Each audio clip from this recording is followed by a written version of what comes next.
Shalom, shalom, soyez bénis frères et sœurs, j'espère que vous allez très bien. On dit quoi au pays? Ça va? Ok. Je vais faire un message rapide et puis m'adresser au bourreau de la Côte d'Ivoire. J'ai été très choqué et très déçu de cette image du frère d'Amana Picasse qui est en train de faire le tour du monde. Où il est en prison, il est enfermé. Où on voit qu'il a uriné sur lui. Où on sent la fatigue dans son visage. Je vais vous dire une chose.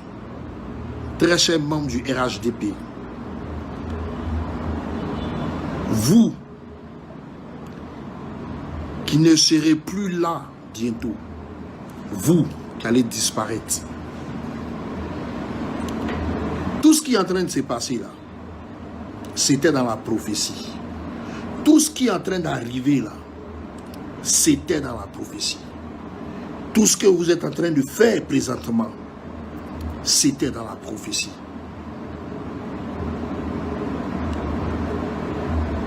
Vous avez pris quelqu'un qu'un opposant politique, vous l'humiliez, vous prenez son image, vous traînez ça partout, ça traîne sur toutes les plateformes.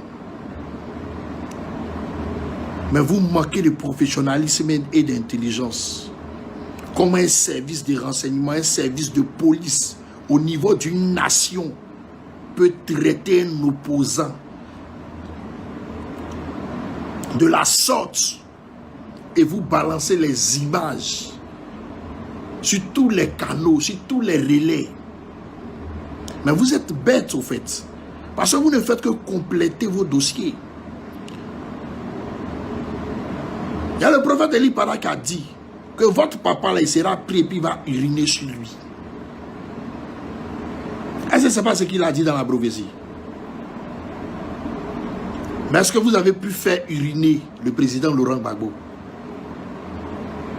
Mais vous avez pris son petit, allez l'électrocuter jusqu'à... Vous l'avez fait pisser. Et vous montrez les images au monde. Vous savez pourquoi ça se passe comme ça? Pourquoi Dieu permet que ça se passe comme ça? Pour montrer vos atrocités. Pour montrer comment est-ce que vous êtes méchants. Pour montrer comment est-ce que vous êtes mauvais. Pour montrer que lorsqu'ils vont vous attraper là, tout ce qui va vous arriver là, sera supporté par toutes les nations. Parce que vous-même, vous vous exposez, vous-même, vous accusez votre président, vous-même, vous accusez vos responsabilités en prenant des secrets d'État pour les mettre sur les réseaux sociaux pour que toutes les nations entières voient comment est-ce que vous êtes monstrueux. Madame Kandia Kamara, ça fait la deuxième fois qu'il m'adresse à vous. Ça fait la deuxième fois qu'il m'adresse à vous.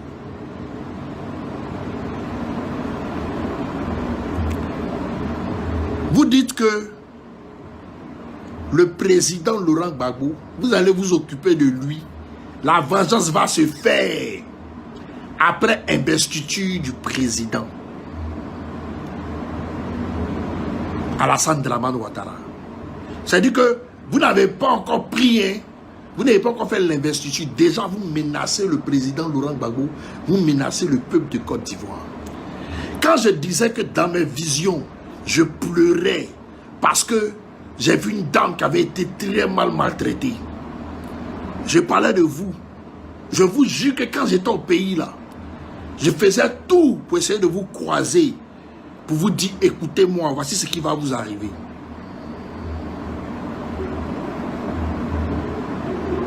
Parce que j'ai eu pitié de ce qui va vous arriver.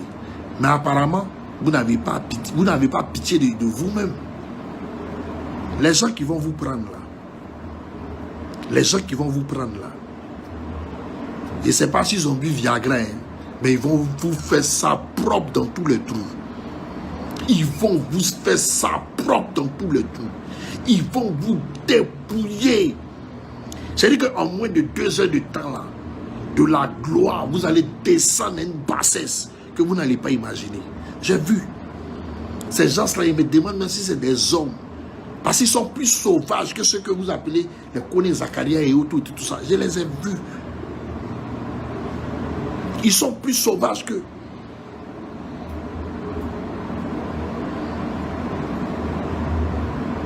Vous êtes très méchants, vous êtes très mauvais. Vous continuez d'irriter Dieu. Imaginez un homme que je suis, en train de regarder sur le sol de ma maison. Je vois des fourmis passer, en train de faire leur vie.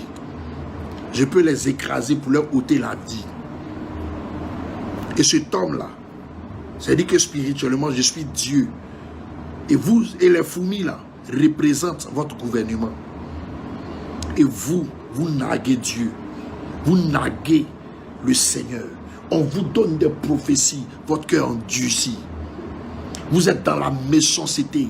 Vous êtes mauvais. Vous êtes méchant. À respirer la méchanceté chaque jour. Est-ce que vous savez ce qui vous attend? J'ai apporté ce vêtement, pourquoi?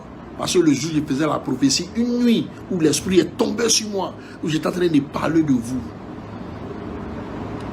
J'étais en larmes toute la nuit parce que ce que j'ai vu, étant humain, je ne peux pas accepter que ça arrive à un autre humain. Vous dites que vous êtes fort.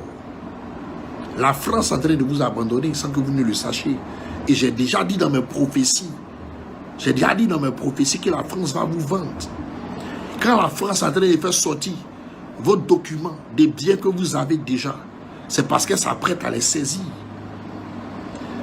Aucun président n'est parti en France à payer des biens et puis on dit, ça là, c'est resté sur le nom de ce président. La France a toujours récupéré. La France, c'est des voleurs déguisés.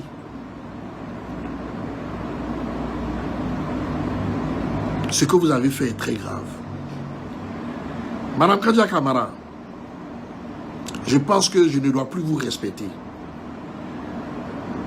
Vous ne pouvez pas parler au président Laurent Gbagbo comme si c'est votre camarade. J'ai l'impression que ça ne va pas dans votre tête. Je ne sais pas si la drogue qu'on vous livre là, prenez ça doucement parce que ça vous fatigue le cerveau. Vous allez vous arrêter pour parler du président Laurent Gbagbo. C'est votre camarade. C'est votre camarade. Très cher peuple de Côte d'Ivoire, on doit libérer notre nation et qu'aucun Ivoirien ne se décourage. Parce que tous les gisements d'or qui sont sortis, j'ai été l'un même des prophètes qui a prophétisé sur ces gisements d'or. Parce que je suis dans le domaine minier, comme il est pasteur. Je connais tous les sols, je connais tous les coins et recoins. Je connais même des coins où il y a l'or que ce gouvernement n'a pas découvert. Et quand les prophéties sortaient, c'était Canaan qui sera vu par l'oppresseur, dont ils ne vont pas consommer. Vous n'allez pas manger 5 francs de cette nation encore. C'est fini pour vous. C'est bouclé pour vous. Et vous serez pris. Et vous serez traité à la mesure de comment est-ce que vous traitez vos opposants. Je vais dire au cadre du PDCI. Quand on a l'habitude de venir et vous donner des prophéties, vous pensez que c'est parce que, comme vous êtes nantis, on cherche de l'argent auprès de vous, on cherche à se faire voir, on pense que vous pensez que c'est parce qu'on n'a rien à faire de notre vie, qu'on vient se lever pour venir citer votre nom dans quelque chose. J'avais dit une chose de manière voilée dans l'une de mes vidéos dernièrement. J'ai dit, lorsqu'ils vont dire qu'ils ont gagné, qu'ils ont pris le pouvoir, ils vont commencer à faire tomber des commandants de police et de gendarmerie. Le monsieur de la police qu'ils ont tué là, j'avais vu ça. Et j'ai vu dans leur liste, je peux citer le nom de ces ministres-là, qui sont en train de préparer une éventuelle mort sur le maire de Cocody. Parce qu'ils veulent prendre la tête de Cocody. Et bizarrement, quand le monsieur de la police est mort, c'est dit que le récit est venu dans ma tête comme si celui qui a fait abattre comment on appelle ça, le deuxième de la police là, celui qui a abattu là, c'est lui que je vois sur une moto venir garer au niveau du maire de Cocody pour pouvoir lui ôter la vie. Mais c'est pas à tout le monde on touche. Dieu qui est souverain, qui sait pourquoi il a mis ses enfants sur cette terre, il ne va pas permettre cela. Vous allez tomber bien avant votre décision macabélique contre le maire de Cocody. J'assume mes dires. Monsieur le maire de Cocody, ne me sous-estimez pas. Moi, quand je parle avec preuve. Je vais vous conter une petite histoire pour que vous compreniez, parce que dans votre secte, je pense que vous pouvez connaître cette personne. Il y avait l'ancien ministre du nom de Allah Rémi, son petit frère, qui est médecin à Cocody, qui s'appelle M. Allah, qui était dans une église vers 7e tranche. Il va voir ma vidéo, il va venir témoigner. Ce monsieur, depuis des années, plus de 5 ans, 6 ans, 7 ans, il cherchait à avoir le titre de professeur. Et un mercredi, à un culte, on a fini de prier, le monsieur a pris sa voiture, il est parti. Et la voix de Dieu me dit, il faut lui dire de revenir, tu vas professer des paroles sur lui. J'ai dit, comment ça? Il vient de partir, Dieu m'a dit, m'a imposé. J'ai appelé monsieur Allah au téléphone. C'est même pas moi qui l'ai appelé, le pasteur Benito. J'ai dit à Benito, appelle monsieur Allah, il faut lui dire de revenir. Quand il a appelé monsieur Allah, il était déjà à un feu quelque part avec Faya là-bas. Il s'est retourné, il est revenu à l'église. Il dit, mais qu'est-ce qui se passe? Il dit, ah, il y a une prophétie pour toi. Tu voyages ces temps-ci? Il dit, oui, que lui va au Sénégal pour faire une opération, opérer quelqu'un.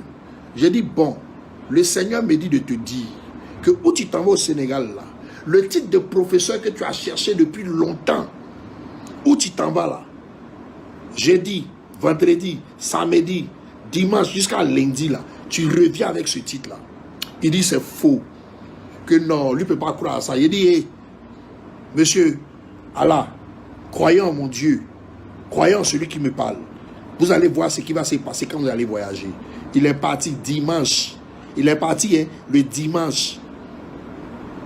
La maman de l'église vient faire témoignage que monsieur le docteur l'a appelé, que le samedi, là, il a eu son diplôme de professeur. Que lui-même, il était étonné de voir tous ses collègues étaient au Sénégal, que lui-même, il ne savait pas qu'il y avait un colloque là-bas pour pouvoir donner les diplômes aux gens. Il a appelé pour dire, le dimanche qui a suivi, une semaine après, il est venu lui-même témoigner que je l'ai appelé et que j'ai confirmé. Lui ne croyait même pas ça. C'est pour vous dire, quand je parle, je donne les noms des gens. C'est pour vous dire ce que je dis là, je suis sûr de ce que je dis. J'ai vu ces personnes-là, je peux citer leur nom. S'il y a un canal même pour vous envoyer un vocal, il va vous donner tout dans les moindres détails. Comment est-ce qu'ils ont voulu, ils veulent vous tuer. Je peux vous citer les noms de ces personnes. Parce que pendant qu'ils parlaient, ils étaient au-dessus d'eux. Je les voyais. Donc, c'est ensemble que vous, les gens du PDCI, vous, les gens du FPI, vous, les gens du PPHCI, vous devez mettre la main à la pâte, prendre des décisions que vous n'avez jamais prises pour libérer cette nation.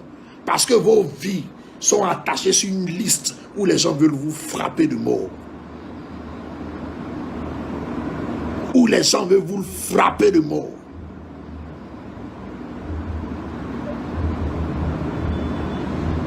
Il y a plusieurs personnes dans le PPHCI ici qui ont fait des prophéties sur eux. Ce n'est pas les moindres, des grands qui ont confirmé mes dits. Et j'ai des preuves à l'appui. Et c'est ça le but. Ils veulent vous effacer pour s'asseoir. Quant à vous, les Libanais de Côte d'Ivoire, on a des prophéties sur vous. Hein. On a des prophéties sur vous. Je vais m'adresser à Hassan Hayek. J'ai vu que tu t'es abonné sur mon compte TikTok. Ce jeu dans lequel tu es là, il faut te méfier. Méfie-toi des Ivoiriens. Méfie-toi de la Côte d'Ivoire. À cause de tes agissements, tu vas créer des problèmes aux Libanais de Côte d'Ivoire. On a des prophéties sur vous. C'est Dieu qui nous donne de les faire sortir ou pas. On ne veut pas compléter nos ennemis. C'est pour ça qu'on ne fait pas sortir ces prophéties. Mais ton comportement sur la nation, là, il faut stopper ça maintenant. Tu stoppes ça maintenant. Il faut arrêter ça maintenant. Hassan Hayek, tu comprends ce qu'il dit? Il faut stopper ça maintenant. Parce qu'on a toujours vécu en harmonie avec tous les peuples. La preuve que tu es en train d'attirer sur le peuple libanais là, il faut stopper ça maintenant. Il faut fermer ta bouche sur les trucs de la Côte d'Ivoire. Tu stoppes ça maintenant. J'espère que tu m'as compris. J'espère que tu m'as compris. Tes postes bandés qu'on tu es en train de faire pour provoquer le peuple ivoirien là. Il faut stopper ça maintenant. Parce que ce qui va arriver, tu ne pourras pas assumer. Ce que tu comptes dessus, ça va te laisser. Il ne faut pas jouer avec ce peuple-là. Très cher peuple de Côte d'Ivoire, soyez bénis. Que Dieu vous garde, que Dieu vous assiste. Ne vous inquiétez pas pour ces gens du RHDP. Ça a été acté, ça a été arrêté, ça a été signé, ça a été décrété, c'est bouclé. Ils seront pris, ils seront frappés de mort. Dieu leur a donné un petit temps pour montrer au monde comment est-ce qu'ils traitent leurs ennemis. Et ils vont recevoir le centuple de ce qu'ils ont fait à cette nation. Sur ce, shalom.